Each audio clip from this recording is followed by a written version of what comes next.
Sindh agriculture university کے ملازمین طلبہ کا احتجاج، تنخواہیں فوری جاری کرنے کا مطالبہ۔ تفصیلات جانتے ہیں ہمارے نمائندے ایم لال واگھانی سے۔ جی ایم لال واگھانی، تفصیلات سے آگاہ کیجیے گا۔ جی بالکل، اپنی ناظرین کو بتاتے چلے، عمرکوٹ سندھ ایگریکلچر یونیورسٹی سب کیمپس عمرکوٹ کے استاد اور ملازم گزشتہ 4 ماہ سے تنخواہ نہ ملی۔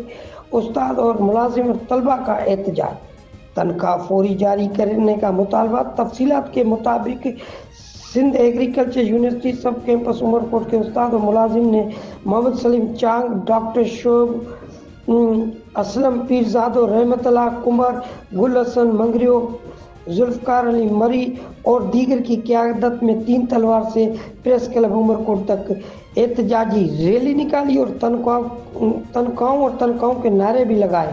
احتجاج کے دوران استادوں کا کہنا تھا کہ ٹنڈو جام زرعی یونیورسٹی کے انتظامیہ نے غیر ذمہ داری کا مظاہرہ قائم کر رکھا ہے۔ کیمپس کے استاد ملازم کی گزشتہ 4 ماہ سے تنخواہ نہیں ملی۔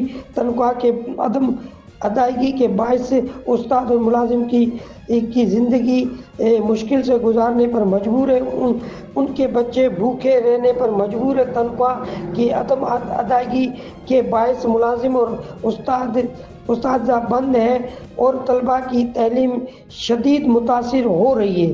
کوئی نوٹس نہیں لے رہا۔ کیمرہ مین کے ساتھ ڈاکٹر ایم لال واگھانی، فیض نیوز، عمرکوٹ۔ بہت شکریہ ایم لال واگھانی، ہمیں تفصیلات سے آگاہ کرنے کے لیے۔ مزید خبروں اور اپڈیٹس کے لیے دیکھتے رہیے فیض نیوز نیٹ ورک۔ فیض نیوز، فیض سب کے لیے۔